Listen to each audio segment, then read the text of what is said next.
Además de su bagaje vital, que lo habréis visto de ser un exitoso bailador de flamenco, pero sobre todo el camino que ha tenido en el monasterio de Myanmar, me interesa conocerlo, y ahora que está en Sri Lanka, pues enseñando a otros monjes en inglés, pues me parece que es una suerte que pueda estar aquí. Y bueno, pues mil gracias por estar aquí y gracias a todos vosotros. Gracias a todo el mundo, lo siento por la hora. Bueno, voy a empezar un poquito, pues hablando un poco de qué me pasó, de dónde vengo, para que me conozcáis un poco. ¿Me escucháis todos? Sí. Tengo que hablar un pelín más alto, creo. Si no escucháis, me lo decís, ¿vale? Vale. Bueno, yo soy brasileño, en realidad, no soy español.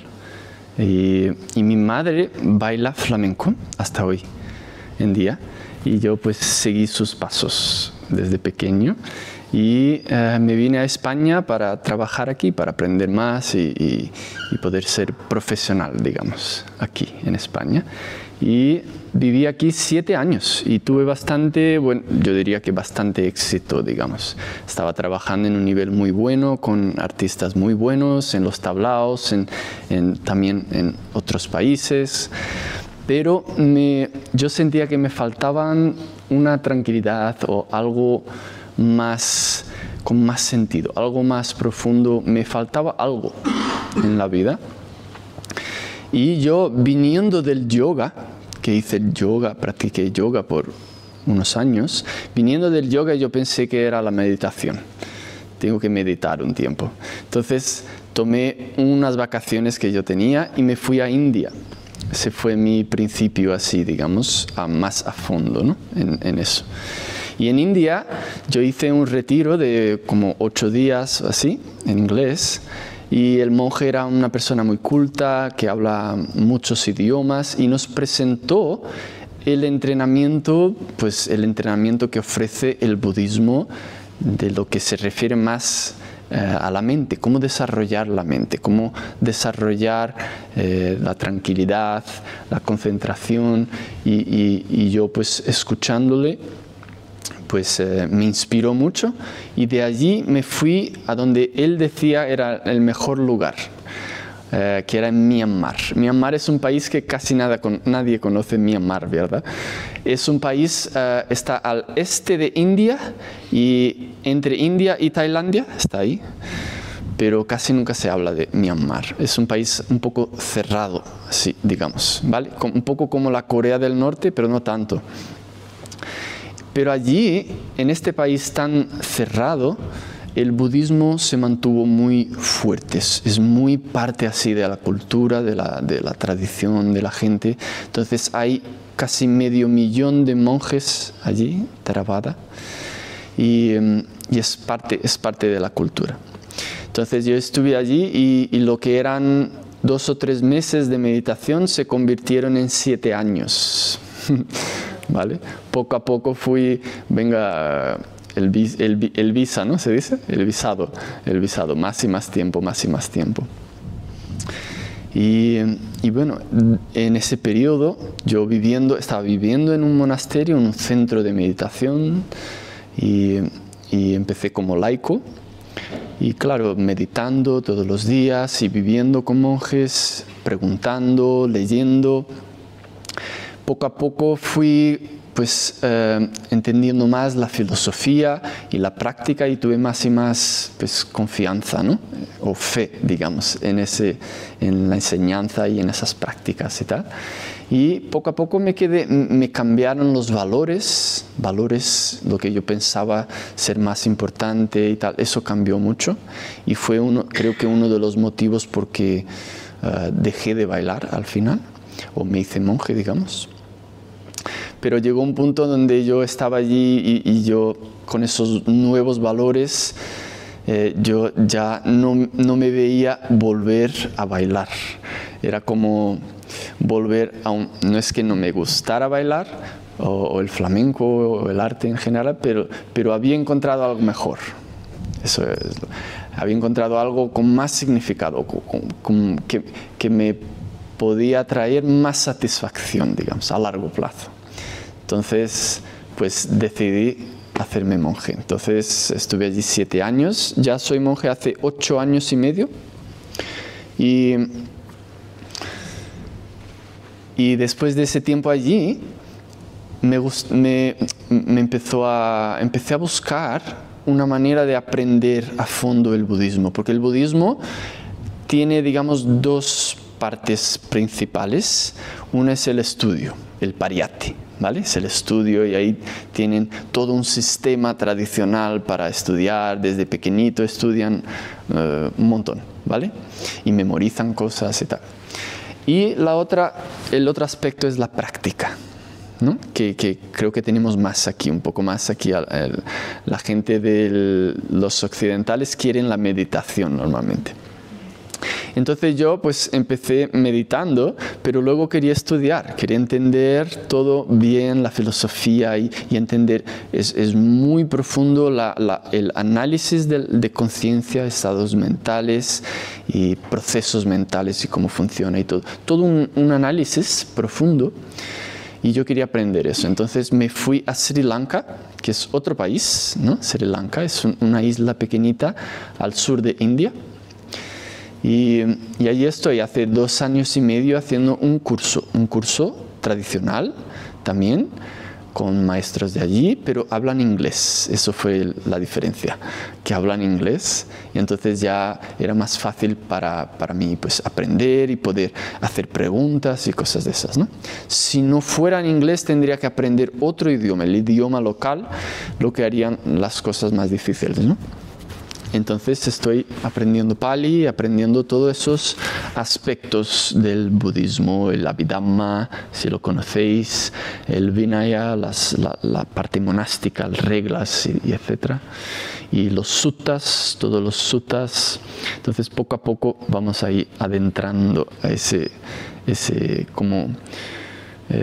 tesoro de literatura que tenemos, que es el Pali Canon, ¿no? El canon se dice en español, ¿no? Canonía. Y entonces vine a visitar a mi familia a Brasil y también a España. Y como hay poquísima gente que ha pasado por eso o que ha estado allí tanto tiempo o que está estudiando así, de esa manera tradicional, hay poca gente. Y hay menos gente que hable español o incluso menos gente que hable portugués, yo creo. Creo que soy el único que hable portugués, que ha pasado por ese, digamos, o que está pasando por ese estudio tradicional. No conozco por lo menos a ningún otro, en Brasil por lo menos. Bueno, entonces me veo como en una posición de responsabilidad, ¿no? Tengo que compartir un poco pues lo que estoy aprendiendo. Todavía no he terminado de aprender, pero estoy aprendiendo, ¿vale? Entonces este soy yo. Y yo me llamaba Stefano. Este era mi nombre, o todavía es mi nombre en el pasaporte, dice Stefano, ¿vale? Pero como monje soy Arya Jnana, ¿vale? Arya es noble. Si conocéis, por ejemplo, las 4 nobles verdades, Arya Satcha, por ejemplo, Arya. O los que ven Nibbana, por ejemplo, son Aryas, ¿no? Bueno, Arya tiene ese sentido de noble, ¿vale? Y Jnana es el conocimiento. Entonces, el que tiene el conocimiento noble. No que lo tenga, pero lo estoy intentando, ¿vale? Entonces, Arya Jnana, ¿vale? Bueno, entonces quiero empezar a hablar con vosotros si miramos, por ejemplo, al budismo, qué habla el budismo o qué enseña eso, ¿no? Son enseñanzas. Y en el centro de todo está la mente, conciencia, digamos, ¿vale? Y para entender, es importante entender conciencia o la mente hasta cierto punto, para poder desarrollarla, ¿vale? Y hay 2 aspectos importantes que son, ¿qué son mentes o estados de conciencia malos y qué son estados de conciencia buenos? ¿Vale? Esa idea de que a lo mejor cada uno tiene un poco que piensa qué es bueno y qué es malo, ¿verdad? Entonces, ¿qué es lo que esa enseñanza dice sobre qué es malo y qué es bueno? Sobre todo aquí, estados mentales, ¿vale? Entonces vamos a discutir qué es lo malo, ¿vale? Lo malo son estados de conciencia que están conectados a o apego o a lo que es el contrario del apego, a la aversión, ¿no? Estados de rabia, por ejemplo, aversión en general, o estados de conciencia conectados a una cierta ignorancia también. Cuando hay un estado de apego en nuestra mente, hay por detrás cierta ignorancia, siempre. Cuando hay un estado de aversión, también hay cierta ignorancia por detrás. Y a veces también tenemos solamente ignorancia, sin apego y sin aversión, ¿vale? Entonces tenemos ahí estados mentales, estados de conciencia, que ocurren con estos tres principales, que son estados mentales malos. Les decimos raíces, son las raíces malas, ¿vale? La raíz del apego, de la aversión y de la ignorancia, ¿vale? Entonces, cuando la conciencia surge asociada, junta con esas tres raíces malas, es un estado de conciencia malo, ¿vale? Y tiene ciertas características. ¿Cómo podemos identificar eso? Bueno, esta es una característica, tiene o aversión, o el apego, o la ignorancia, ¿verdad? Pero hay otras características. Tiene cierta intranquilidad, o digamos que rompe la tranquilidad mental. Esta es otra característica de estados mentales malos, ¿vale? Entonces, estados, por ejemplo, aquí es interesante decir que hay estados mentales que son conectados a ese apego a las cosas, por ejemplo, que son incluso placenteros, ¿vale? Que tienen cierta felicidad. Pero por estar juntos al apego, nos quitan la tranquilidad, ¿vale? Entonces ahí hablamos un poco sobre la felicidad, que es un tópico muy interesante, que hay diferentes tipos de tranquilidad, diferentes clasificaciones, digamos, de alegría, de la felicidad, ¿vale? Y hay un tipo de felicidad, podríamos decir, que es la felicidad que está asociada al deseo o al apego, y eso te quita la tranquilidad. Entonces es una felicidad mala, podríamos decir. O se siente bien, pero no trae verdadera felicidad, ¿vale? Muy bien. Bueno, esos son estados mentales malos, te quitan la tranquilidad. Otra característica es que, sobre todo si son fuertes suficiente, te oprimen al cuerpo, digamos. Piensa, por ejemplo, en cuando tenéis o miedo o preocupación, ¿vale? O estados de aversión, sobre todo, por ejemplo, se ven más claramente. El cuerpo también se afecta hasta cierto punto, se cansa o incluso a lo mejor se enferma, ¿verdad? No puedes comer, te sientes cansado, te sientes pesado, ¿verdad? Esos son un poco el efecto de estados mentales malos en el cuerpo, ¿vale? Esta es otra característica de estados mentales malos, ¿vale? Y en el otro lado tenemos estados mentales buenos. ¿Qué serían estos? Pues estados mentales que tienen el opuesto, las características opuestas a estas. Teníamos tres raíces malas, ¿os acordáis? Que era el apego, la aversión y la ignorancia, ¿verdad? Hay, claro, otros estados mentales malos, por ejemplo, la envidia, el orgullo, hay otros, ¿no? Pero están conectados con esas tres raíces, ¿vale? Estos son los principales. Y en el lado bueno tenemos el opuesto a eso. Teníamos el apego y en el lado bueno tenemos el desapego, podríamos decir. El no apegarse, ¿Y eso cuándo surge en la mente? No es solamente que no tenemos apego, no es una ausencia de apego solamente, pero es un estado mental en sí. Y ocurre cuando hacemos cosas, por ejemplo, donación. Por ejemplo, cuando hacemos caridad. Donaciones, no puedes hacer esa acción con un estado mental de apego. ¿Verdad? Entonces, cuando uno da o comparte algo con alguien, uno está desarrollando ese estado mental de desapego. ¿Vale? Cuando uno desarrolla ese desapego, el apego se pone un pelín más débil. ¿Vale? Y así poco a poco podemos desarrollar uno y quitar el otro. ¿Vale? En la aversión tenemos el opuesto, que es la no aversión, digamos. ¿Qué es la no aversión? No aversión es paciencia, por ejemplo. La paciencia es la no aversión. ¿Qué es no aversión? No aversión es no aversión a cosas que son desagradables. Esa es la paciencia. No tener aversión a cosas desagradables. Este es un estado mental en sí. ¿Vale? Y, por ejemplo, el estado mental que es el amor, por ejemplo, el desear la felicidad de otra persona, que es el amor que no tiene nada que ver con el deseo así sexual, ¿vale? Este amor, digamos, más verdadero, también es un estado de no aversión, ¿vale? Es un estado mental bueno.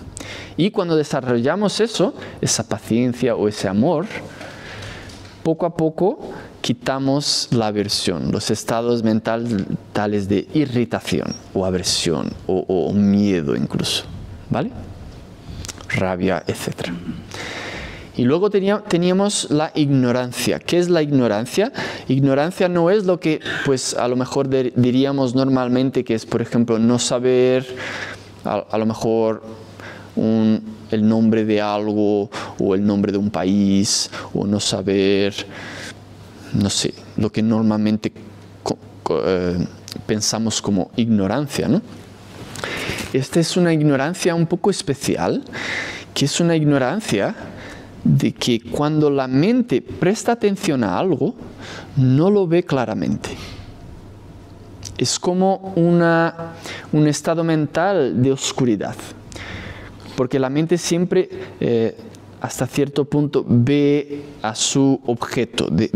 Decimos objeto, ¿vale? Esa es la palabra que decimos, como un término más técnico, aramana en Pali. La mente siempre tiene un objeto de atención, ¿vale? Tu meditación, o a lo mejor es una imagen, un sonido, un olor, ¿vale? Siempre tiene un objeto de meditación o un concepto. Y siempre lo ve claramente con entendimiento o no lo ve claramente con esa ignorancia, ¿vale? Entonces, esta es la raíz mala, la ignorancia, y su estado opuesto, que es el entendimiento. Entendimiento es el opuesto, es como ver las cosas o ver el objeto claramente como es, ¿vale? Y cuando vemos las cosas como son, con ese entendimiento, ya no podemos tener el estado mental de apego, ya no podemos tener el estado mental de aversión, ¿vale? Entonces, uno quita el otro. No podemos, son opuestos, no pueden estar en la mente a la vez, ¿vale? Entonces, lo que tenemos que hacer, nuestro trabajo, es evitar los malos y desarrollar estos buenos, ¿vale? Poco a poco esto se pone más fuerte y podemos quitar del todo esos estados mentales malos, ¿vale? Este es el objetivo, digamos, ¿no? Bueno, esos estados malos ocurren en nuestra mente en 3 estagios, en 3 niveles, ¿vale? El primer nivel es el nivel en que el estado mental es fuerte suficiente para llevar a una acción verbal o una acción corporal, ¿vale? Por ejemplo, si yo tengo, digamos, rabia y si este estado mental es fuerte suficiente, eso puede llevar a una acción verbal. Puedo decir algo con esa rabia, ¿verdad? Es como el agua que ¿cómo se dice? Overflow. ¿Ah?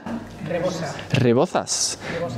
Eso, se sale, reboza del contenedor, ¿vale? Entonces, ese estado mental malo, si es fuerte suficiente, llega a llevar a acciones verbales o corporales, ¿vale? Entonces, uno, por ejemplo, con la aversión, uno mata, ¿vale? Esta acción de matar ocurre con esa mente de aversión, con esa mente de rabia, digamos, ¿vale?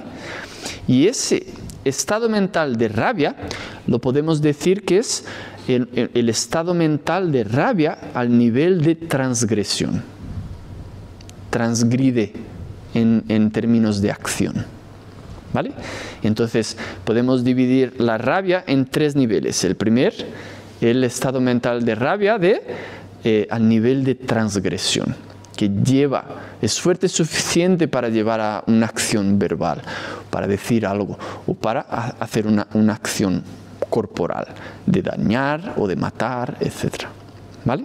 Y eso es lo mismo para el apego, por ejemplo, o la ignorancia también, sobre todo el apego y la aversión, ¿vale? Entonces tenemos ese nivel que es el nivel de transgresión. Y el segundo nivel, que es un poco más sutil, un poco menos fuerte, un poco menos intenso, que es el nivel manifiesto. ¿Qué es el nivel manifiesto? Cuando ese estado mental, por ejemplo, en este caso la rabia como ejemplo, surge en tu mente. Cuando ese estado mental surge, en aquel momento podemos decir que eso es el estado mental en su nivel manifiesto, ha ocurrido en la mente, ¿vale? Esto es un poco más, digamos, débil, un poco más sutil, ¿no? Y luego, cuando estamos aquí, por ejemplo, discutiendo el Dhamma, o estamos meditando, o hacemos una buena acción, o un estudio, etc., esa rabia, esa aversión, o el apego, o la ignorancia, no está en la mente presente.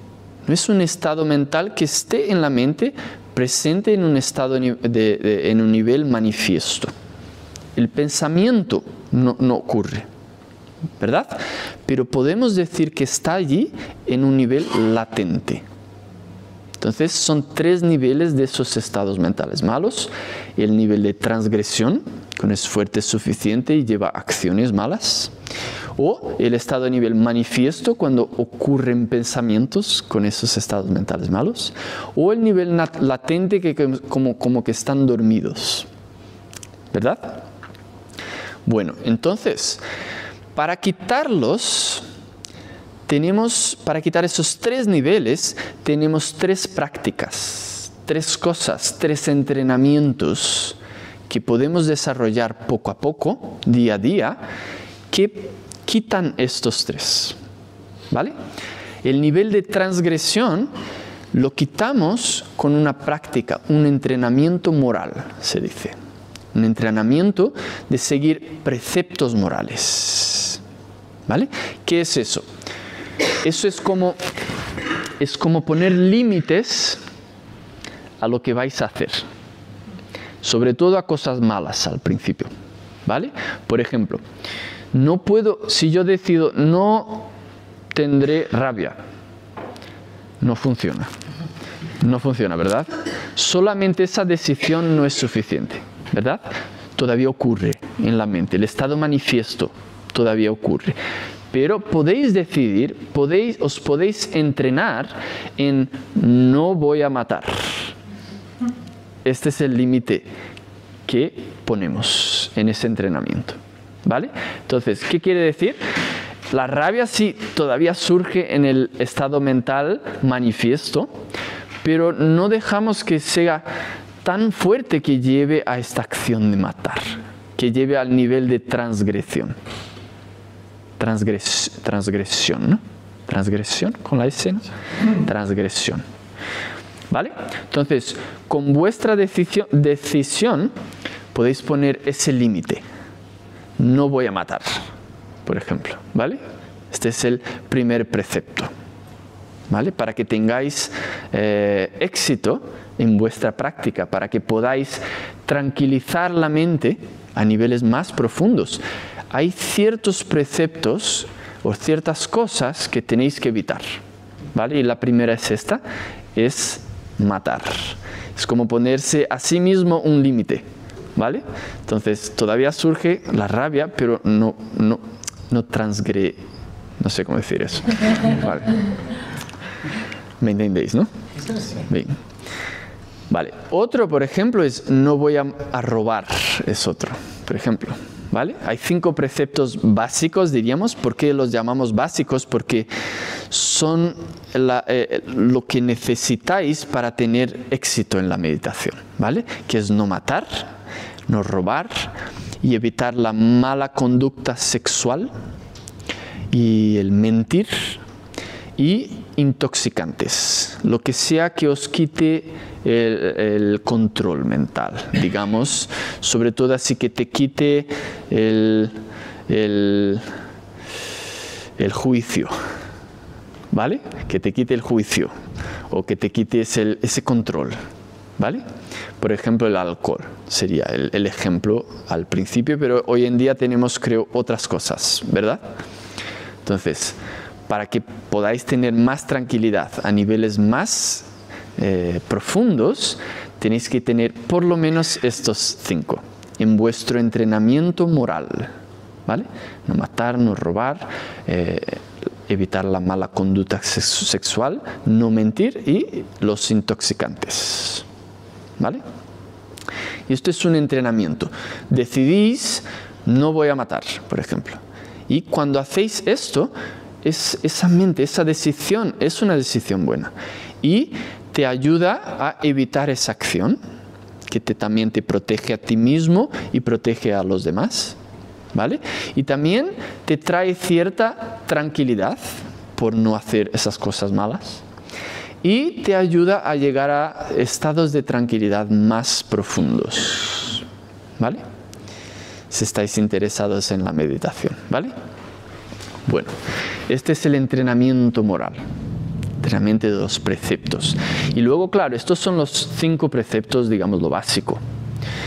Pero luego hay más preceptos, si quieres, un poco más sutiles. Por ejemplo, nosotros como monjes seguimos mucho más preceptos. Evitamos cosas malas, también evitamos cosas que no son malas, pero que nos distraen, por ejemplo, o a veces incluso evitamos cosas buenas, ¿vale? Hay un montón de preceptos, desde no hablar con la boca llena hasta no matar, ¿vale?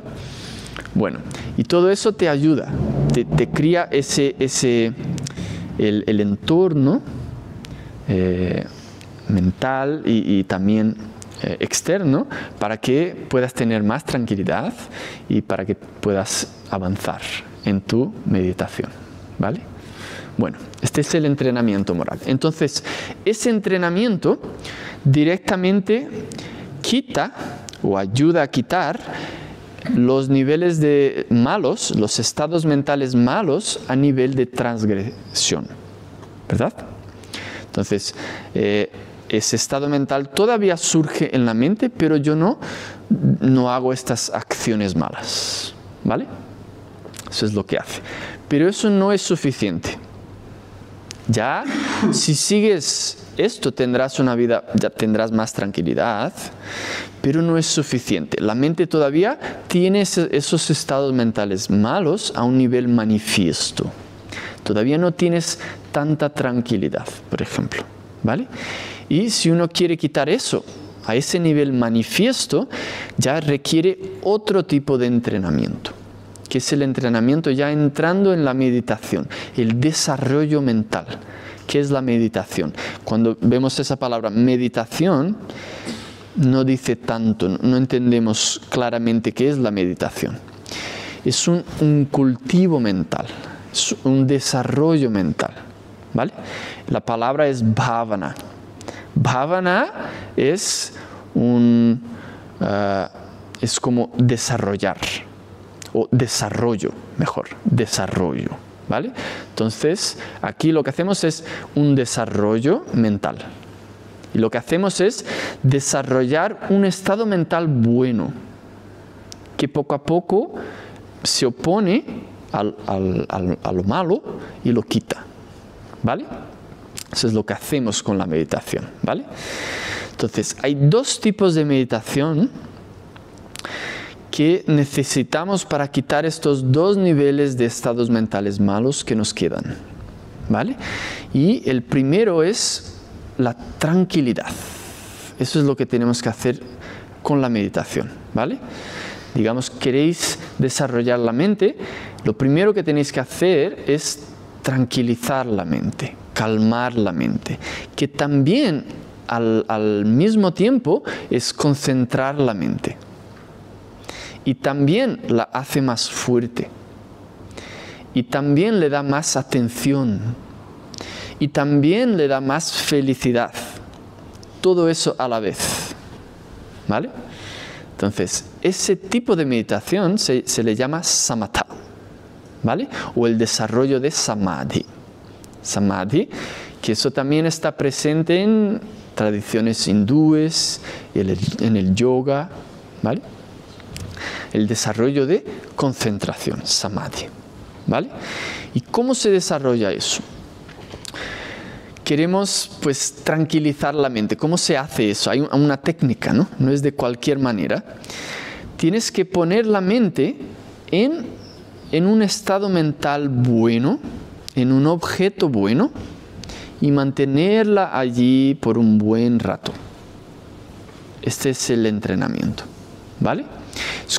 Es como coger a un animal salvaje y lo quieres calmar, lo quieres tranquilizar, lo quieres domar, digamos, como queremos domar la mente, y lo coges y lo pones en un espacio limitado y poco a poco se calma, poco a poco se calma, ¿vale? Entonces ponemos nuestra mente salvaje en este objeto de meditación, un objeto encerrado, y poco a poco se calma, ¿vale? Y este objeto de atención, este objeto de meditación o de desarrollo no es cualquier cosa. Tenemos en la tradición 40 meditaciones o objetos de meditación tradicionales que están, pues, explicados, ¿no? Cómo desarrollar poco a poco en los libros. Y tienen, por ejemplo, por darles unos ejemplos, por ejemplo, podéis desarrollar samadhi con la respiración, por ejemplo, que es muy común, ¿no? Podéis desarrollar con colores, círculos o discos de colores, el blanco, el amarillo, el rojo y un azul oscuro. Son los colores, se les dicen kasinas. O también podéis desarrollar concentración con los elementos básicos, el fuego, la tierra, el aire, el agua, ¿vale? Todo basado en estos conceptos, utilizando objetos externos a veces, podéis desarrollar vuestra atención. Eso es lo primero que se desarrolla, atención y mindfulness. Y luego con el mindfulness, con esa atención, se desarrolla ya la concentración y otras calidades, ¿vale? Y otra manera que yo creo que es muy interesante y muy benéfica para nosotros viviendo en una sociedad, con gente, trabajando con gente, viviendo con gente, es utilizar otras personas como objeto de meditación, ¿vale? Entonces, hay 4 maneras, 4 digamos meditaciones o desarrollos que utilizan seres vivos como objeto de meditación, ¿vale? Y os voy a enseñar uno hoy, que es el metta. Metta, el desarrollo de metta, ¿vale? Antes de enseñaros eso, os voy a explicar un poco cómo pasa ese desarrollo. ¿Qué pasa cuando empezamos a desarrollar ese estado mental, ¿vale? Uno establece ese estado mental bueno, ¿vale? De la manera correcta, no de cualquier manera. Y eso poco a poco se pone más intenso, se pone más fuerte, más evidente, ¿vale? Es como, por ejemplo, si cogemos un estado mental malo como ejemplo, por ejemplo, si tenéis el estrés hoy y el día siguiente y el día siguiente y el día siguiente, poco a poco, como que se pone más fuerte, ¿verdad? Y podemos hacer lo mismo con estados mentales buenos, pero los malos tienen un límite, son bastante limitados, pero los buenos se pueden poner mucho más fuerte que los malos, ¿vale? Entonces aquí lo que hacemos es establecer un estado mental bueno y mantenerlo por un buen rato. 5 minutos, 10 minutos, 20 minutos, por ejemplo, cuanto podáis. Incluso 5 o 10 minutos al día ya os ayudará mucho. Y ese estado mental bueno se pone más fuerte. Y tu mente se tranquiliza, porque eso es lo que hace los estados mentales buenos, tranquiliza la mente. Y tu cuerpo se calma, se pone un poco más saludable también. Y poco a poco ese estado mental va desarrollando y tendrás más concentración, tendrás más incluso entendimiento. El mindfulness, que es como una atención, cierto tipo de atención, ¿vale? Estas calidades, incluso la felicidad también, que es muy importante, surgen en la mente y se intensifican más y más a lo largo de ese desarrollo, ¿vale?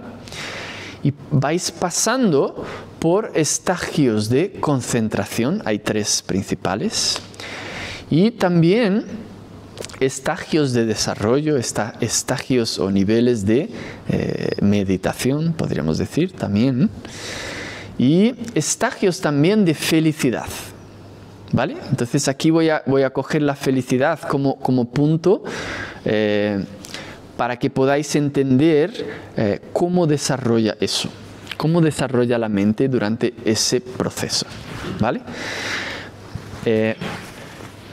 Cuando ponéis la mente en ese objeto de meditación, no se queda muy bien, ¿vale? Se va a otro lugar, se va a otro pensamiento, se va a otro objeto, ¿vale? Se recuerda de algo que tengo que hacer, algo que hice, algo que pasó, ¿vale?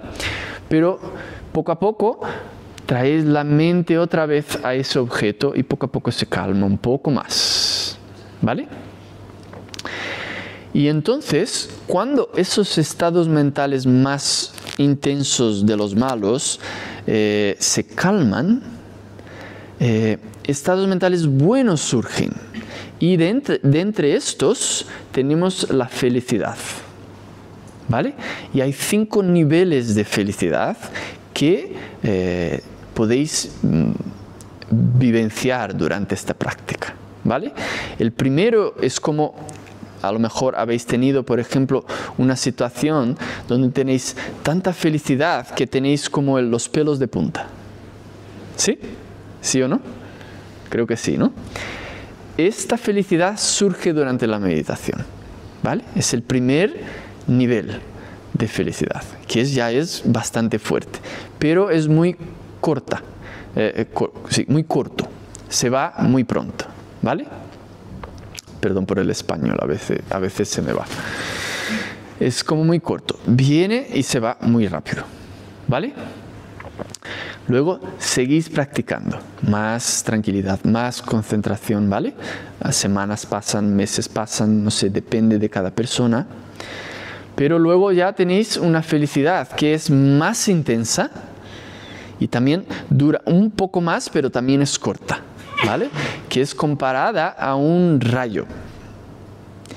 Entonces estáis ahí meditando y de repente, como un rayo, esa felicidad surge en la mente y pronto se va, ¿vale? Es el segundo estadio de felicidad, ¿vale? Luego esto se va, es normal, esto se va. La meditación a veces se pone difícil, a veces es muy difícil, tenéis que persistir, ¿no? Y poco a poco, si seguís practicando, entonces esos estados mentales malos se calman más aún y el tercer nivel de felicidad puede surgir. Se es comparado como olas de la mar cuando vienen, cuando llegan a la playa. Cuando llegan a la playa y hacen así, ¿no? Vienen y se van, ¿verdad? Y con ese movimiento como que vienen y se van, ¿verdad? Entonces, esa felicidad surge durante tu práctica y te llena de felicidad muy intensa y se va. Y otra vez, viene y se va, como olas, ¿vale? Entonces, es el tercer nivel de felicidad, ¿vale? Ya es un poquito más profundo, un poquito más avanzado, ¿vale?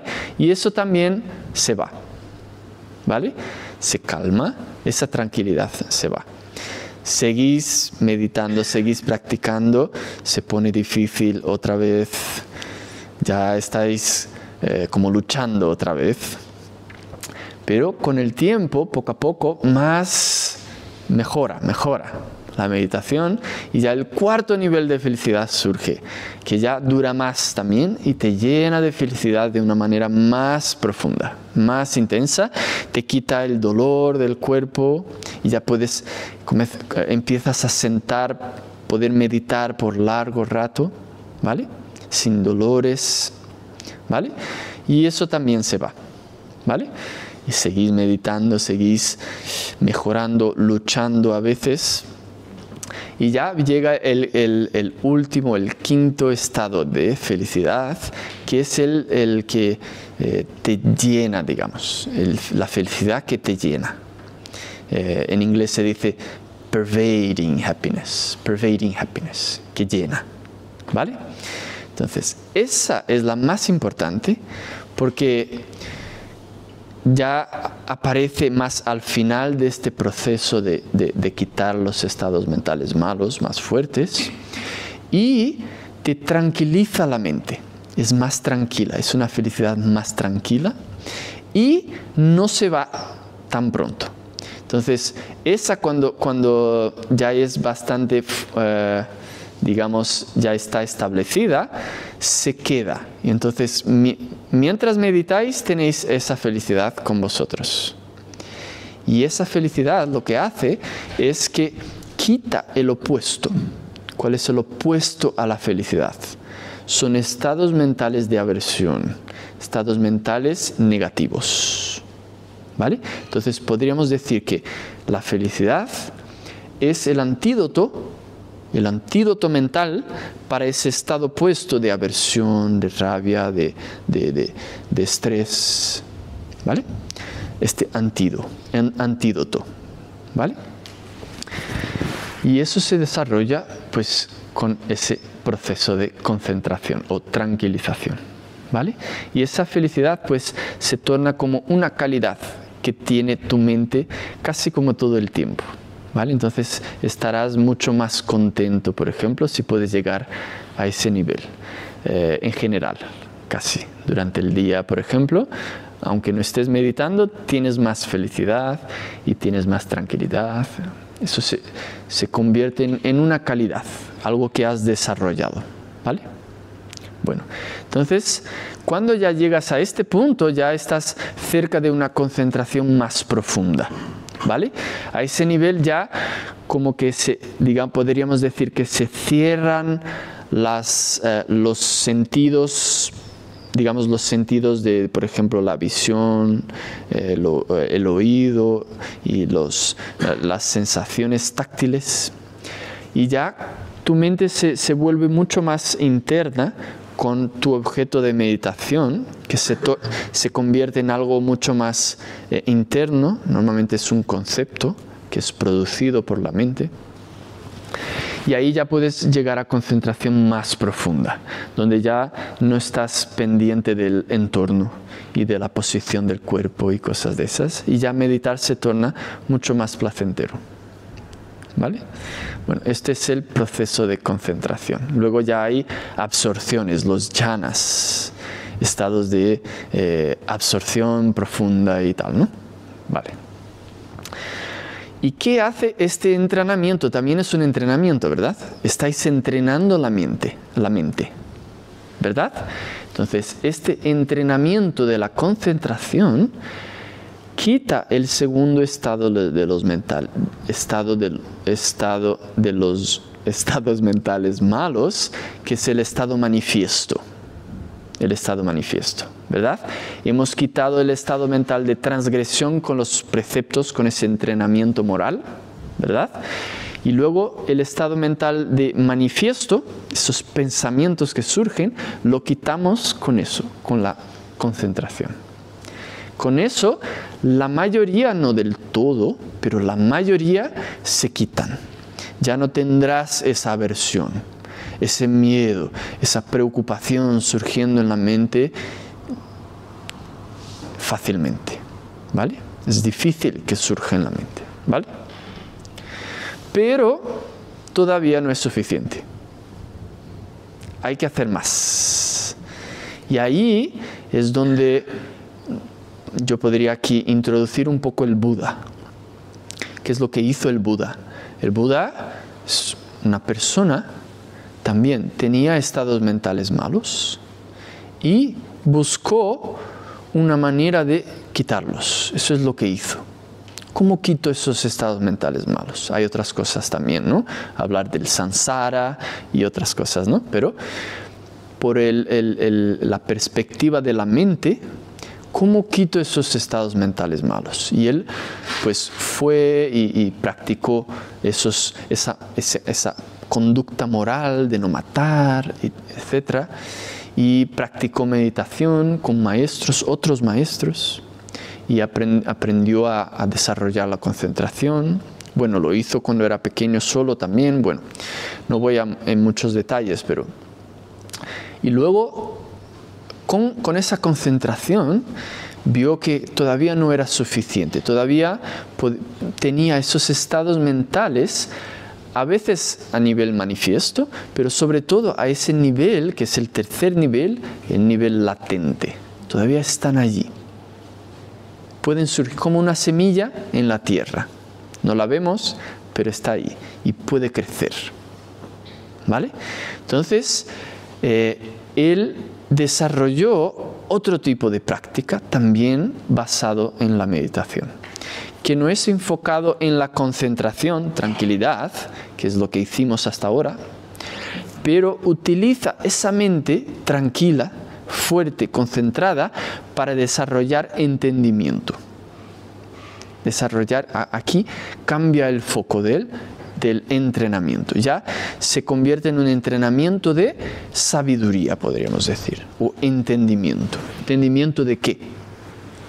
Es un entendimiento sobre las realidades mentales y físicas que componen a nosotros mismos. ¿Qué es lo que yo llamo yo? ¿No? Es un montón de fenómenos, unos mentales, unos físicos, trabajando juntos. Causas, condiciones y efectos, y están siempre cambiándose. Son impermanentes, son fenómenos impermanentes. Estados mentales surgen por condiciones y se deshacen. Estados físicos también van cambiando. Entonces, eso es lo que llamamos yo, ¿verdad? Y entonces entender esos fenómenos en general que componen a nosotros mismos y al mundo en general. Entenderlos y desarrollar ese entendimiento que quita la raíz, que era la ignorancia. ¿Os acordáis? La ignorancia que llevaba al apego, que llevaba a la aversión. Entonces estamos quitando esos estados mentales malos a un nivel mucho más profundo, desarrollando entendimiento a través de ese tipo de meditación que se le dice vipassana. Vipassana o insight, ¿vale? No sé en español, ¿cómo decís en español? También vipassana. Sí, vipassana, passana. Pas es una raíz, pas, que quiere decir ver, Passati. Passati es un verbo que quiere decir ver. Passati. Passami. I see. Yo veo. Passami. ¿Vale? Y vi al principio quiere decir de una manera distinta. Entonces es ver de una manera distinta. ¿Vale? De una manera distinta a lo normal, a la percepción normal que tenemos. Entonces el vipassana ve realidades, estados mentales, estados físicos, ve a nosotros o al mundo de una manera distinta como son, no con la percepción que tenemos normalmente, ¿vale? De una manera especial, digamos, también, ¿vale?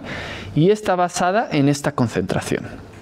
Entonces tenemos estos tres entrenamientos que tenemos que hacerlos nosotros mismos. Nadie puede hacerlos por nosotros, ni incluso el Buda puede hacer eso por nosotros. El Buda dice, yo solamente enseño el camino, tú tienes que seguirlo, ¿sabes?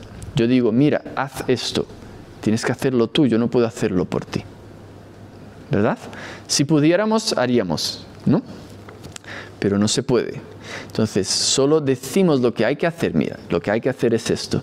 Es entrenamiento de moralidad, es entrenamiento de concentración y es entrenamiento de entendimiento de esas realidades. Y esto es lo que lleva a quitar estos estados mentales malos a un nivel profundo, más y más profundo, hasta que aún ese nivel, hasta ese nivel latente se les puede quitar. ¿Vale? Y cuando la mente quita estos niveles malos, ya es una mente pura y ve o realiza, no sé si funciona esa palabra, pero ve una cosa nueva que no habíamos visto hasta ese punto, que se le llama Nibbana. ¿Vale? Nibbana es la palabra en Pali. Nibbana, que quiere decir extinción, algo así, ¿vale? Cuando un fuego, por ejemplo, se extingue, eso es Nibbana, ¿vale? Es extinción, ¿vale? Es una extinción, podríamos explicarlo de distintas formas, pero aquí voy a explicarlo como una extinción de esos estados mentales malos, ¿vale? Para que lo entendáis por esa perspectiva. Hay otras maneras de explicar Nibbana. Y la palabra que a lo mejor habéis oído es Nirvana. Eso viene del sánscrito, ¿vale? En el Pali utilizamos Nibbana, ¿vale? Son idiomas muy semejantes como hermanos, ¿vale? Y en el budismo Theravada utilizamos el Pali, que es un idioma un poco más simple. El Buda eligió un idioma un poco más simple, que no era el idioma de los estudiosos, que era el sánscrito. Él eligió ese idioma un poco más simple para poder llegar a todo el mundo. ¿Vale? Entonces, esa es una de las características de la enseñanza de un Buda, es que él enseña de una manera que es abierta, que no tiene limitaciones, no hay ningún secreto, no tienes que ser monje para aprender algo, por ejemplo. Es una enseñanza abierta a todo el mundo, desde la persona que es un trabajador al rey, ¿vale? Y él utiliza un idioma base que es más asequible a todo el mundo, ¿vale? Entonces decimos en Pali le decimos a eso una realidad especial que es distinta a esos fenómenos impermanentes del mundo. Es una realidad permanente, estable, y que la podemos ver solamente con esa mente pura, sin estados mentales malos, ¿vale? Entonces, este es digamos, el entrenamiento. Ya entré un poco en una cuestión un poco más filosófica, un poco más profunda, ¿vale?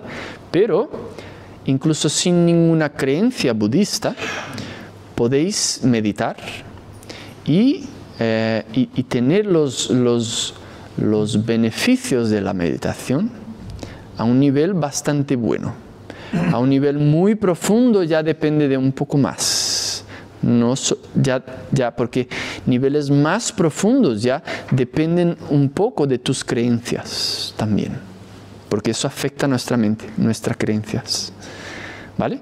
Pero independiente de vuestras creencias, podéis empezar a meditar y podéis desarrollar más tranquilidad, más felicidad y muchos beneficios que incluso hoy en día con estudios modernos también se puede ver, ¿verdad?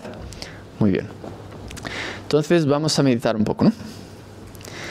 Os voy a pedir que os sentéis así un poco más.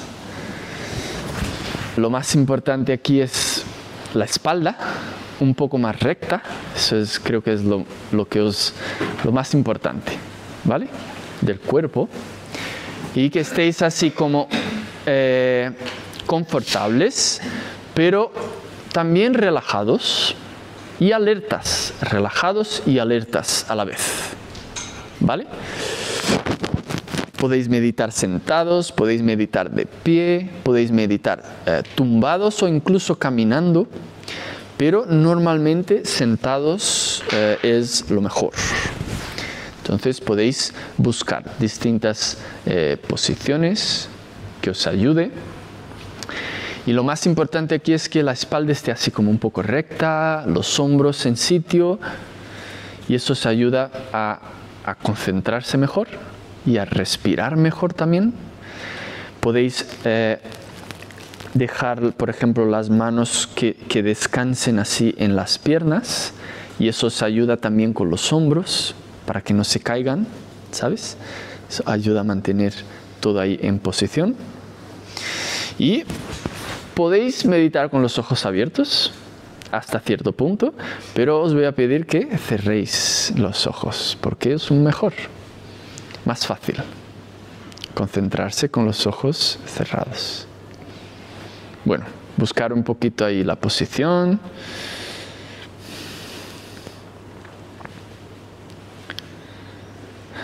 Y ahora os voy diciendo qué tenéis que hacer, ¿vale?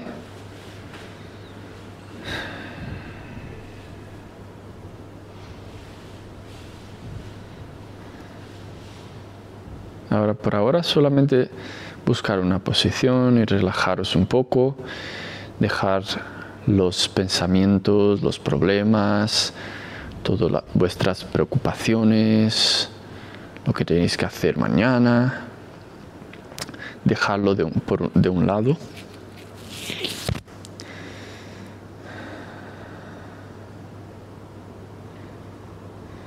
Venga, y ahora os voy a pedir que empecéis con vosotros mismos.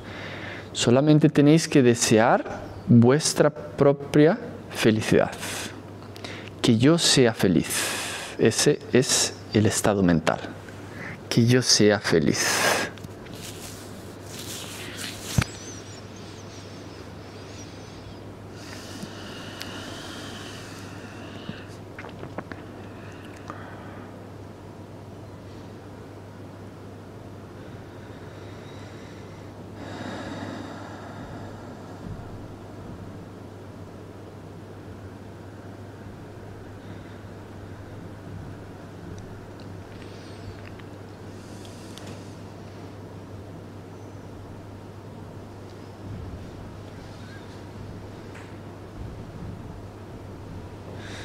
Solo ahora pensemos que yo sea feliz y solamente intentad mantener la mente estable, en equilibrio, digamos, sin perder la atención.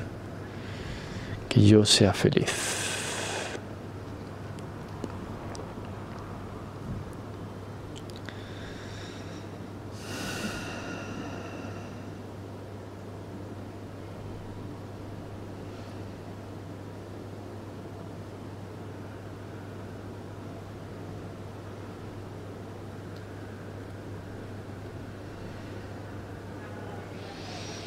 Que yo sea feliz.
Muy bien.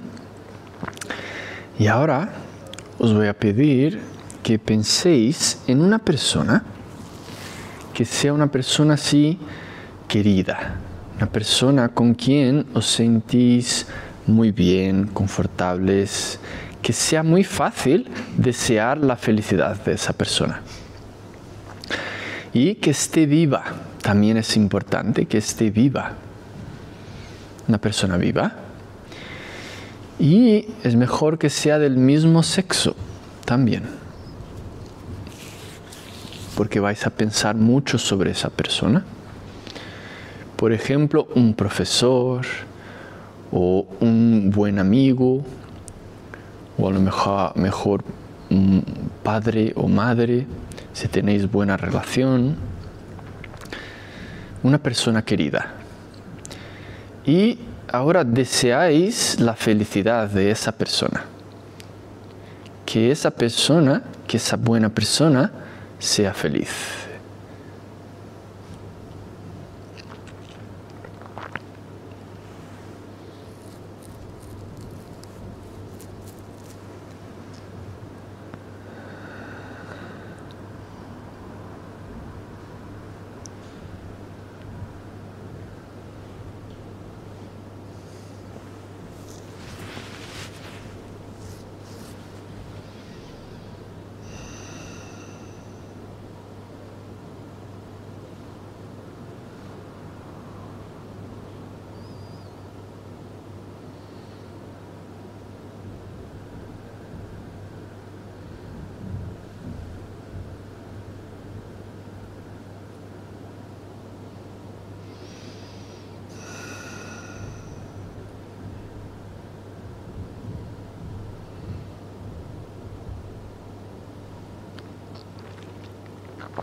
Y a veces, otra vez, podéis establecer el mismo pensamiento con esa persona, que esa buena persona sea feliz.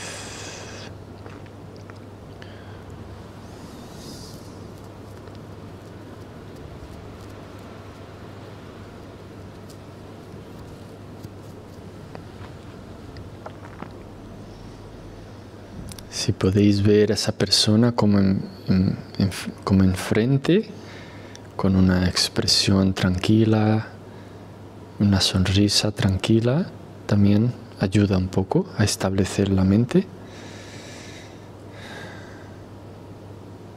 Pero si esa imagen se va, no pasa nada. Más importante es el estado mental, que esa buena persona sea feliz.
Y si tenéis alguna distracción, si os olvidáis de la meditación, simplemente pues volver a lo que estáis haciendo. La misma persona y el mismo estado mental, que esa persona sea feliz.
Y de vez en cuando, pues podéis restablecer ese estado mental. Recordáis la persona y que esa buena persona sea feliz.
Bueno, y para terminar, como estamos aquí juntos y podemos hacer eso para más de una persona, os voy a pedir que hagáis lo mismo, pero para todo el mundo que esté aquí presente.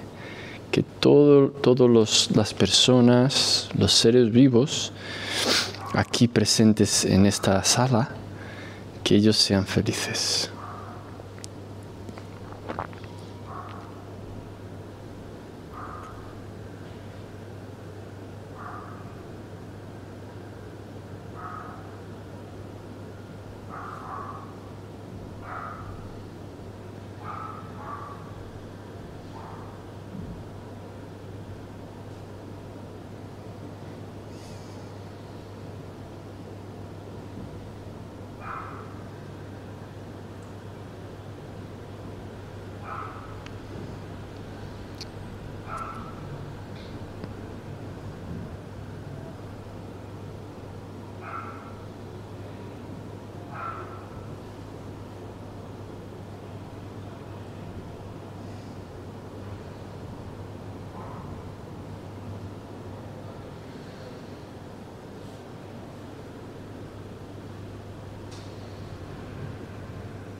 Bueno, Poco a poco os podéis relajar, abrir los ojos.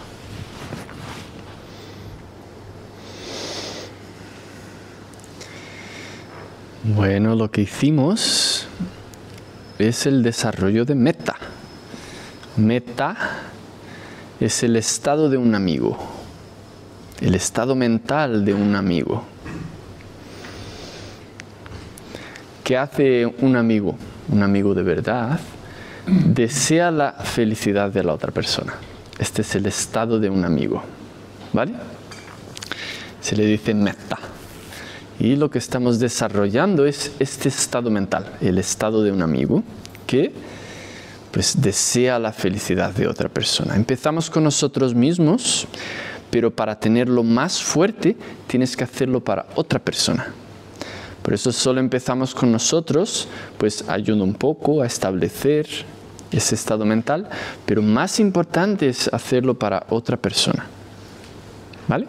Entonces, podéis hacer eso y luego, cuando tenéis éxito en esa práctica, podéis quebrar las barreras, hacer el próximo paso de esta práctica, que es muy interesante, lo voy a decir así en corto por el tiempo, pero básicamente tienes que establecer ese estado mental profundo de desear la felicidad de esa persona querida y luego de una persona neutra, quien no conozcas mucho, a quien tengas una, digamos, una sensación neutra.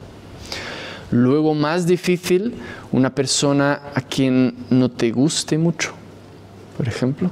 A lo mejor tienes un poco de problemas con alguien, por ejemplo. Tienes que intentar establecer la misma calidad para esa persona, lo que es más difícil.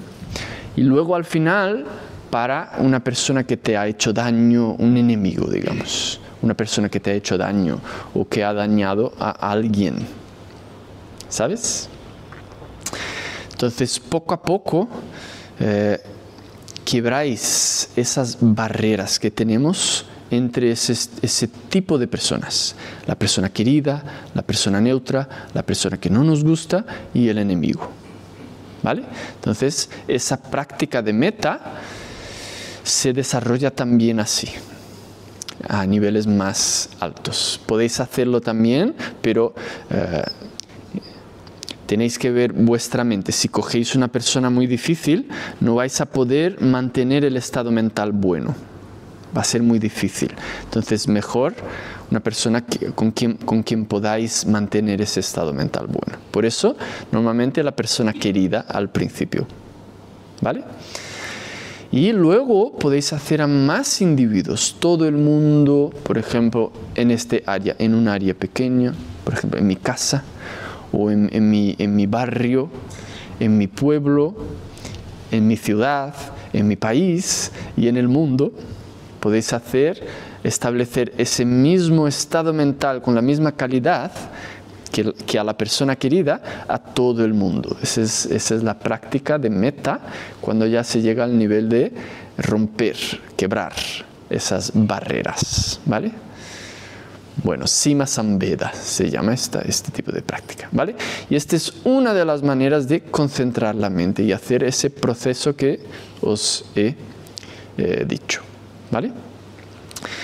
Entonces, os animo a que practiquéis un poco eso, unos minutos al día, y después de unas semanas, unos meses, vais a ver que tenéis más tranquilidad, más atención y vais a tener mejor relación con la gente, ¿vale?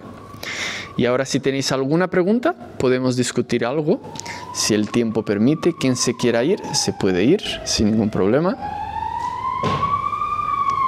¿Qué piensas? ¿Seguimos con alguna pregunta o qué? ¿O encerramos? Hagamos una pequeña pausa y quien se quiera ir, por favor, que se sienta libre de irse, ¿vale? Porque es ya la hora y no queremos que nadie tenga que ir con prisa. Y si no tenéis prisa y... Sí, yo me quedo un poco más. Y pues podemos responder algunas preguntas que estará genial. Pero por favor, quien tenga prisa, que se sienta libre de poder irse. Vale. Así que, por favor, cualquier pregunta, cualquier duda que queráis hacer. Tengo uno. Sí. ¿Qué haces si te duele la espalda mientras estás? Duele la espalda, sí. Fuerzas, mueves. Bueno, un poco te puedes ayudar de cosas, cojines. Puedes ayudarte un poco con eso. Levantar un poco esto, por ejemplo, como con un cojín te ayuda. Normalmente un pelín así ya es suficiente, depende de la persona. Hay gente que no puede sentarse así muy bien. Te puedes sentar en una silla también, no hace falta que sea en el suelo, ¿vale? Tiende a ser un poco mejor en el suelo, pero si no estás bien en el suelo no es mejor. Entonces te puedes sentar así, al borde de una silla o al borde de la cama, por ejemplo, todas las mañanas o cuando sea, ¿sabes? Puedes buscar así un poco, incluso porque somos un poco distintos, ¿no?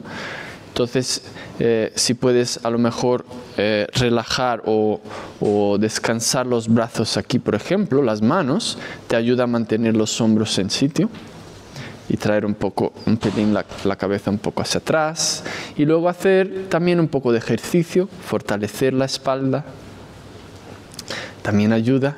Yo como bailador tenía mucho problema de cuello y ya como monje me empecé a hacer ejercicio para tener más fuerza en el cuello y mejoró muchísimo el dolor que tenía en el cuello. Incluso en la meditación todavía se me va el cuello un poco así, porque mi cuerpo se ajustó así.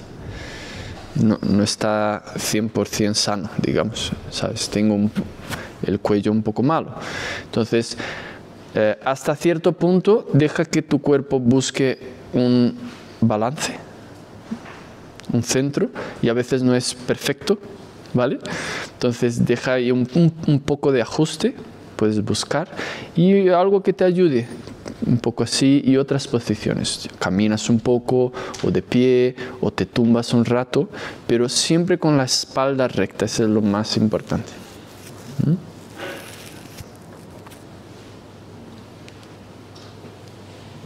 Gracias por compartir De nada, sí. camino. Y quería preguntar del lugar que tiene el metta en la tradición en Myanmar.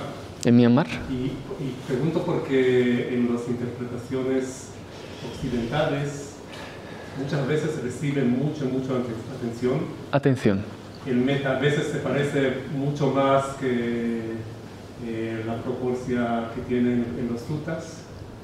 Y de los maestros en Myanmar casi nunca escucho o no escucho mucho del desarrollo de metta, ¿no? El desarrollo de metta. Sí. De tu experiencia, quería preguntar sí. qué espacio recibe. Ese desarrollo de metta es uno de estos 40 objetos de meditación que podemos utilizar y normalmente es clasificado como un tipo de meditación que te ayuda. No es de las principales, ¿vale? Entonces te ayuda porque es el antídoto a eso, a la aversión, sobre todo a las personas, seres vivos, ¿vale? Entonces te protege contra esa aversión. Entonces, protegiéndote contra la aversión, también te protege la mente en sí. Entonces, normalmente cuando venimos a meditar, empezamos a meditar, venimos de nuestra experiencia de vida normal, de querer controlar las cosas mucho y poner a veces demasiada o control o demasiada energía, esfuerzo. Y también tenemos gente más o gente menos, pero tenemos también esas como problemas con los demás, esas barreras. Y todo eso hace que sea más difícil calmar la mente. En Myanmar, la gente es más tranquila en general. Sí, gente viene del pueblo, sí, es verdad. la gente es mucho más tranquila en general. Entonces, cuando viene la gente del occidente, a veces no entienden el estado mental que llegan, ¿sabes? Entonces, lo que hace el meta es que ayuda mucho en términos sociales, ¿sabes? Para vivir en armonía social, digamos, ¿vale? Y para que tengáis pues tranquilidad vosotros mismos con los demás. Y eso trae mucha tranquilidad y paz, ¿sabes?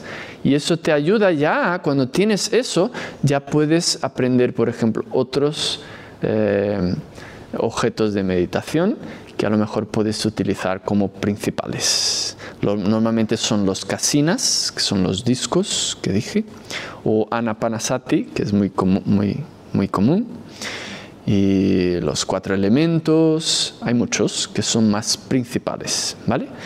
Pero meta también puede ser es suficiente para desarrollar. Es sobre todo bueno para gente que tiene bastante aversión, que se preocupa muy fácil o que no le gusta a la gente muy fácil, por ejemplo. Tenemos distintas tendencias. Hay gente que es más apegada, le gusta mucho la gente, por ejemplo. Y hay gente que tiene como más aversión, ¿verdad? Es normal. A ese tipo de gente, sobre todo la aversión, el meta les viene súper bien, sobre todo al principio. Si no, es como que es difícil calmarse y ya te viene en tensión cuando estás intentando meditar, cosas, ¿vale? Entonces, yo o enseño meta o enseño anapanasati. Otros objetos de meditación tardarían más en enseñar, no puedo enseñar así tan rápido, o requieren algo externo. Por ejemplo, los kasinas. No podemos hacer los kasinas aquí fácilmente. Entonces, estos son los que más vas a escuchar. Anapana, porque siempre tienes la respiración contigo. Y 4 elementos también puede ser, pero tarda más en enseñar. Necesitamos más tiempo. Y bueno, hay otros, por ejemplo, las calidades del Buda. Eso lo enseñaría solamente a budistas, por ejemplo. No voy a enseñar las calidades del Buda como un objeto de meditación para gente que a lo mejor no es budista, ¿verdad? Por eso, normalmente, el meta en el occidente, yo creo.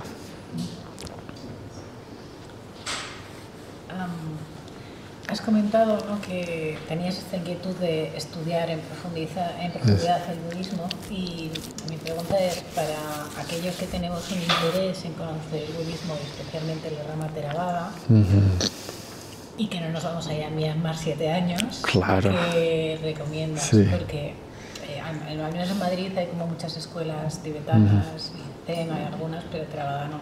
Theravada hay poquísimo, o no, creo que no sé si hay, sí. Aparte de venir a charlas como esta, si sí. ¿Tienes alguna recomendación? Sí, mira, de material que hay en español, no es tanto como en inglés, pero sí hay material en español. Entonces, por ejemplo, sobre la meditación, el libro que tenéis que leer es el Visuddhimagga. Este es el libro ya de siglos, que es como el manual de meditación, digamos, ¿vale? Es más práctico el entrenamiento y cómo practicar cada uno de estos tipos de meditaciones, ¿vale? Entonces, este es el libro, Visuddhimagga, con una V, Visuddhimagga, y en español está traducido, hay en español, ¿vale? No lo he leído en español, lo he leído en inglés o un poco en pali, entonces no sé cómo es la traducción, pero creo que ya es algo muy bueno, un buen material. Es un libro antiguo, tenéis que tener paciencia, es un poco un lenguaje un poco difícil. Lo mejor es tener un maestro. Entonces habría que buscar a maestros, monjes que hablan español, que hayan aprendido eso, que son pocos, yo creo. Pero luego también, entonces, el Visuddhimagga, que se dice, creo que en español se llama el camino a la purificación, ¿vale?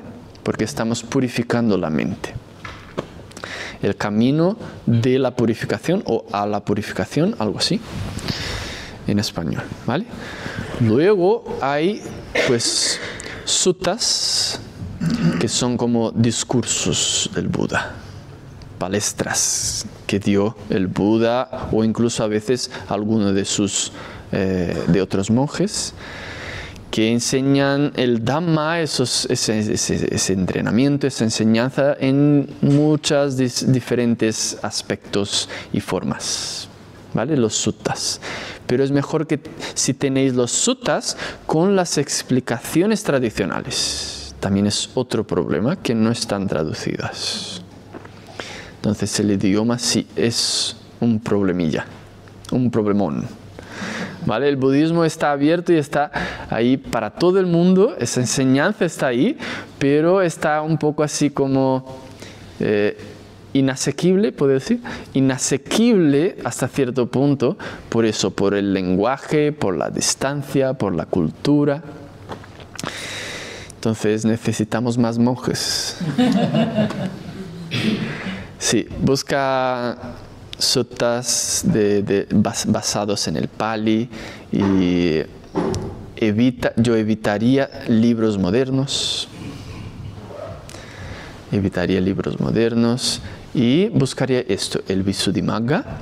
Y otro libro, si sois así académicos, si tenéis persistencia, se dice, ¿no? Es difícil, pero estaría muy bien estudiar un libro que se llama Abhidhammatta Sangha. Abhidhammatta Sangha, que es digamos, si cogemos casi todos los principios, las leyes de cómo funciona la mente, de cómo funciona todo eso, procesos mentales y todo eso, es como un compendio de eso. Son leyes, son principios, es toda una filosofía muy profunda y muy interesante, sobre todo sobre la mente, y también hay en español, ¿vale? Pero no sé si hay, lo mejor sería un profesor, un maestro, ¿vale? Que haya estudiado eso.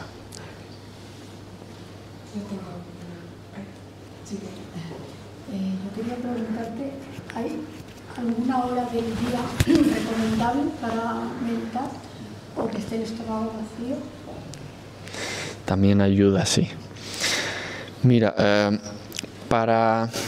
yo normalmente así para gente que tiene un montón de cosas que hacer, la mejor hora es cuando puedas, ¿vale?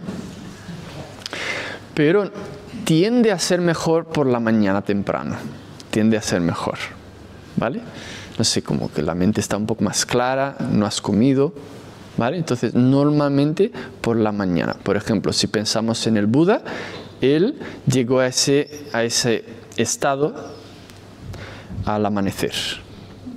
Luego hubo muchos discípulos que también hicieron lo mismo, no siempre, pero muchas veces al amanecer. Entonces parece que por la mañana es mejor, pero cuando podáis, ¿vale? Es lo más importante, si es, aunque sea por la noche, o si queréis de verdad desarrollar eso, casi todo el tiempo podéis estar meditando. Por ejemplo, yo estoy caminando a comer y estoy meditando. Mientras como, estoy meditando. Y mientras vuelvo, estoy meditando. Y me acuesto y estoy meditando hasta que me duerma. Luego me levanto y me siento y medito. Y camino un poco meditando. Siempre así. Así es como desarrollamos cuando estamos, digamos, en retiro, en una práctica así intensa, ¿no? Y otra pregunta. El tema que has dicho antes de no toxicidad en el cuerpo. Sí. A mí me gusta la cerveza. Ah, sí. Pero no, sí, es la cultura, sí. Pero es como, no pasa nada, ¿no?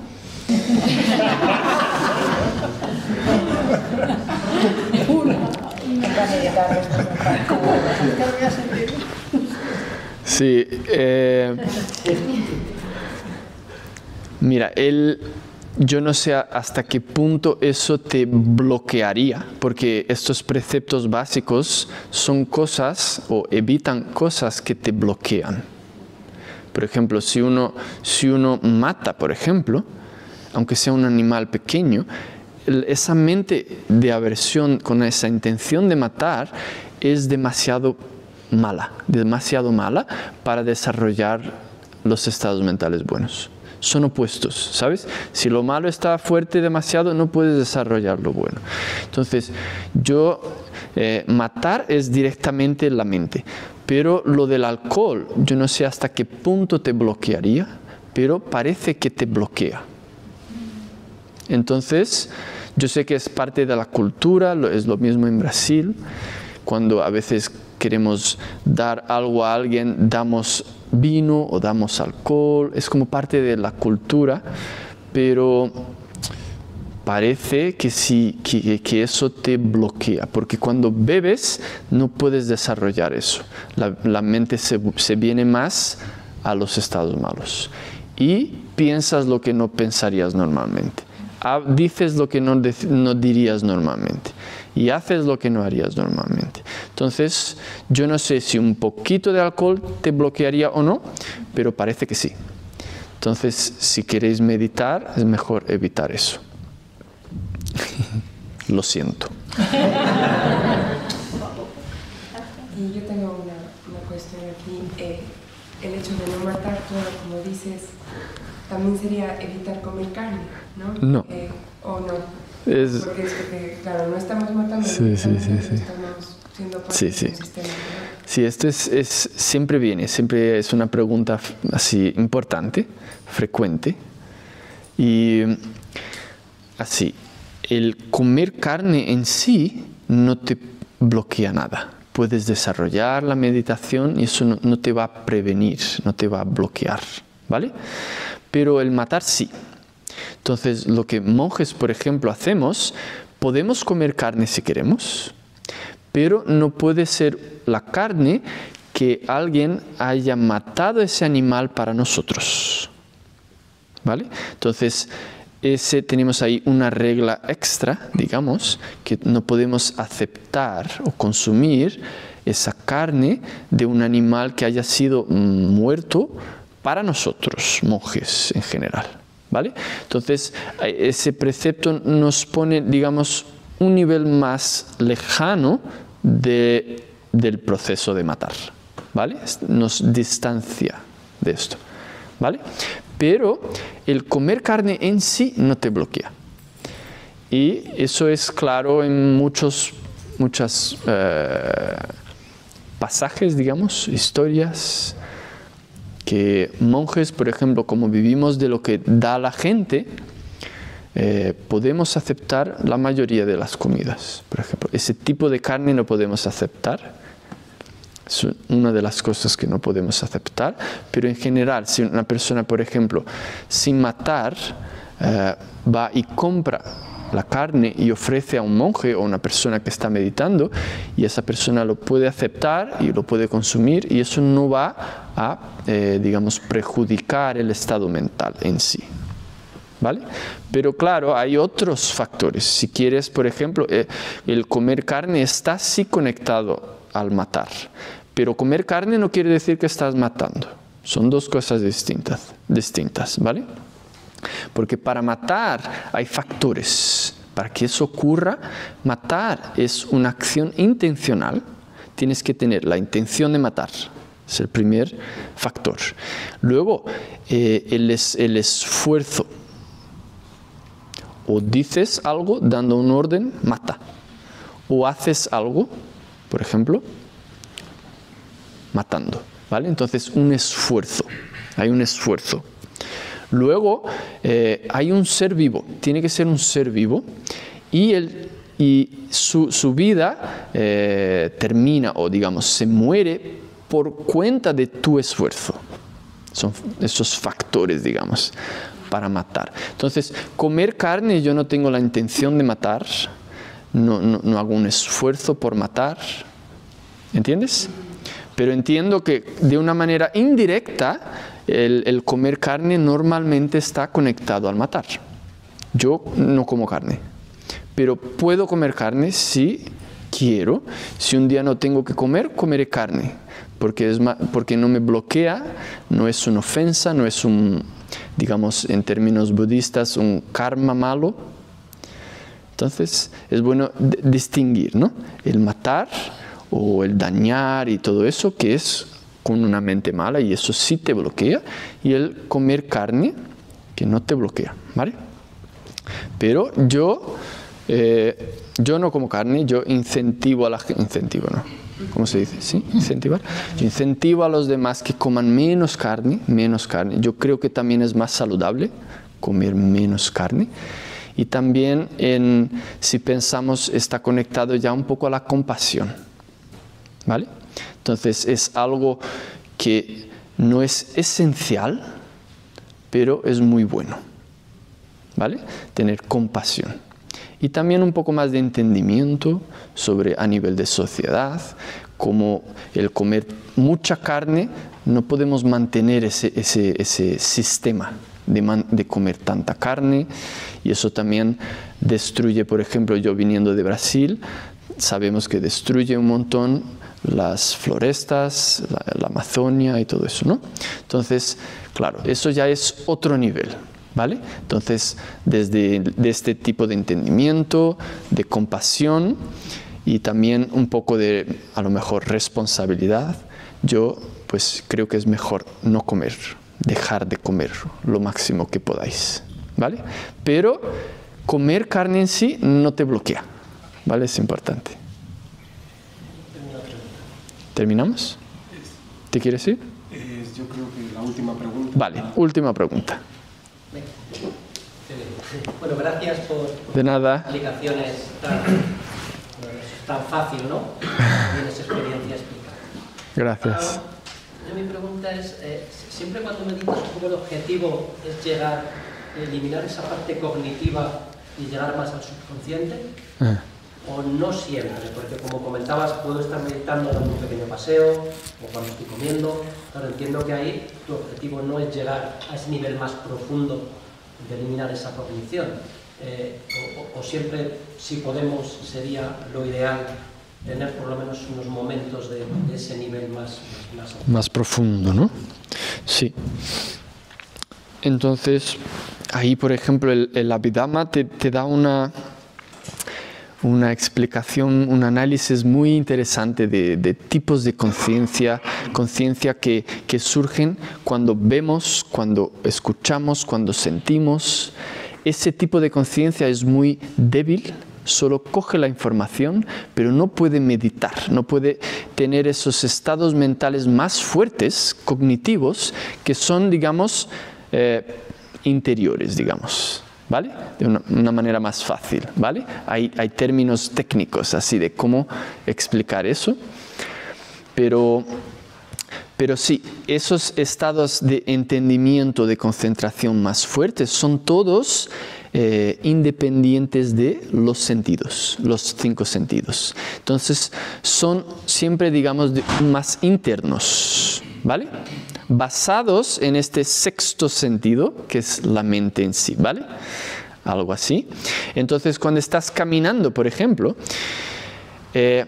claro, porque la mente es muy rápida, hay estados mentales que ocurren muy rápido, entonces estás viendo, escuchas un poco y sientes un poco y tienes que pensar dónde vas. Entonces, todos esos procesos ocurren en la mente.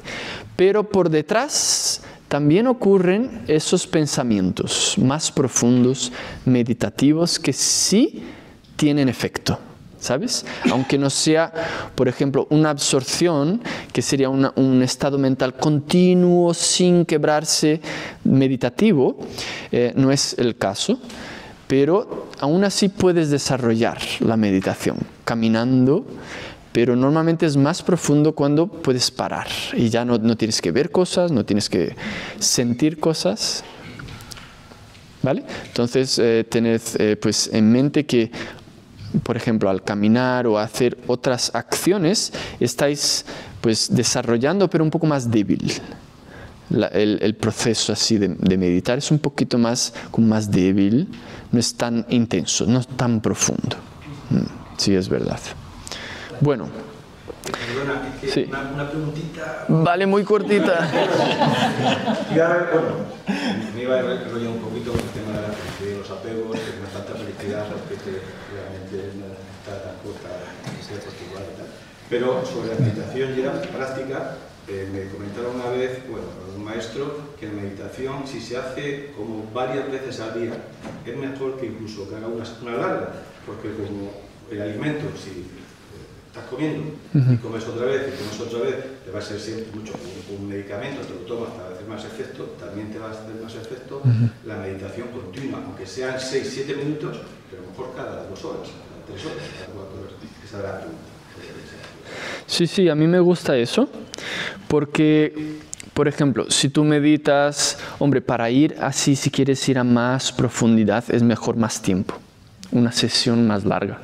Pero si haces eso, por ejemplo, no puedes sentarte por largo rato y haces, por ejemplo, 5 minutos y luego después de un rato otros 5 minutos, antes de la comida 5 minutos, antes del trabajo 5 minutos.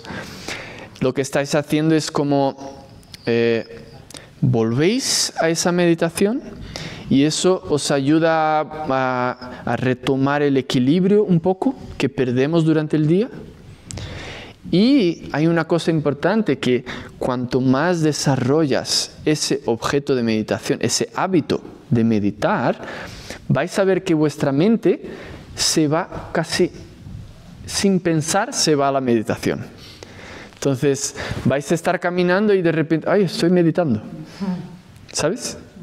Y se torna un hábito, un buen hábito, un hábito saludable.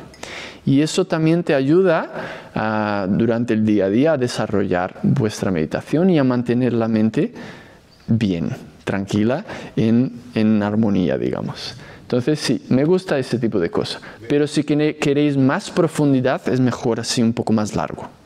Una práctica más larga. Gracias. Bueno. Sí. Mil gracias. De nada. Gracias.